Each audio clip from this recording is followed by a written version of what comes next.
एक बुढ़िया माई थी जो चतुर्मास में पुष्कर स्नान किया करती थी।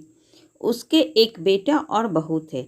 सास ने बहू को फलाहार बनाने को कहा तो बहू ने खाली टिफिन ही रख दिया।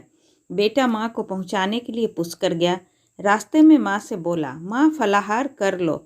जहाँ पानी मिला वहीं फलाहार करने बैठ गई तो भगवान की कृपा से खाली टिफिन फलों से भर गया।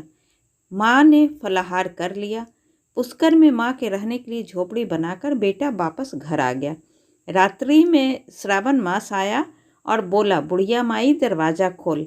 तब बुढ़िया माई ने पूछा, आप कौन हैं? मैं श्रावण मास। बुढ़िया ने तुरंत दरवाज़ा खोल दिया। बुढ़िया माई ने शिव पार्वती की पूजा अर्चना की, बेलपत्र से अभिषेक किया। जाते समय श्रावण मास ने बुढ़िया माई को आशीर्वाद दिया और झोपड़ी की एक दीवार सोने की हो गई। उसके बाद भाद्रपद मास आया। उसने भी दरवाज़ा खोलने को कहा। बुढ़िया माई ने दरवाज़ा खोला, सत्तू बनाकर कजरी तीज मनाई।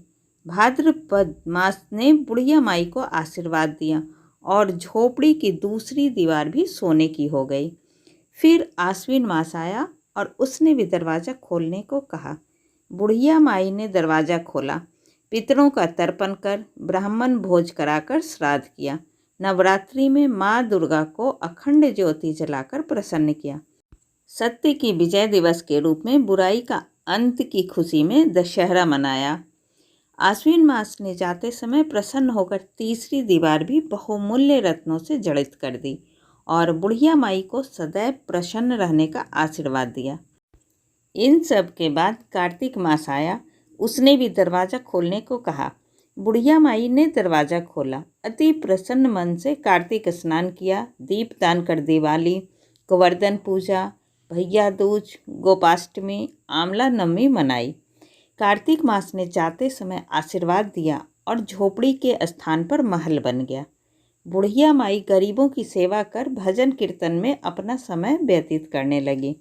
बेटा अपनी माँ को लेने आया तो माँ और झोपड़ी को पहचान न सका तो पड़ोसियों से पूछा। उन्होंने बताया तो बेटा माँ के चरणों में गिरकर बोला, माँ घर चलो। सारे सामान के साथ घर ले आया। सासू माँ की ठाठ देखकर बहू के मन में लालच आ गया और उसने अपनी माँ को भी पुष्कर छोड़कर आने को कहा तो उसका पति अपनी सास को भी पुष्कर छोड़ आया। परंतु बहू की माँ को धर्म कर्म में बिल्कुल रुचि नहीं थी। वह 4 समय भोजन करती और दिन भर सोती। चारों मास आए और चले गए।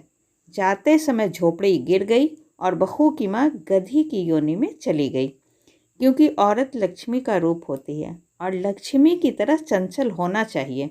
भगवान की पूजा और अतिथि का सम्मान और दान पुण्य करना चाहिए। बहू ने कहा, अब माँ को ले आओ। जब जमाई सास को लेने गया तो वो कहीं नहीं मिली। पूछने पर लोगों ने बताया कि तेरी सास धर्म कर्म कुछ न करती थी, खाती थी और सोती थी, जिससे वह गधी योनि में चली गई। जमाई गधी योनि वाली सास को बांधकर घर ले आया। उसकी पत्नी ने पूछा, मेरी माँ कहाँ है? तब पति ने कहा, तेरे लालच की वजह से तेरी माँ गधी योनि में आ गई। बड़े बड़े विद्वानों, ब्राह्मण, ऋषि मुनियों से पूछने पर उन्होंने बताया कि तेरी सास यानी बुढ़िया माई के स्नान किए पानी से स्नान करने पर उसे मनुष्य योनि मिलेगी। तब बहू ने ऐसा ही किया और उसकी माँ पुनः मनुष्य योनि में आ गई। ऐसी ही अच्छी और ज्ञानवर्धक कहानी सुनने के लिए प्लीज़ आप मेरे चैनल को सब्सक्राइब ज़रूर करें। तब तक के लिए बाय बाय।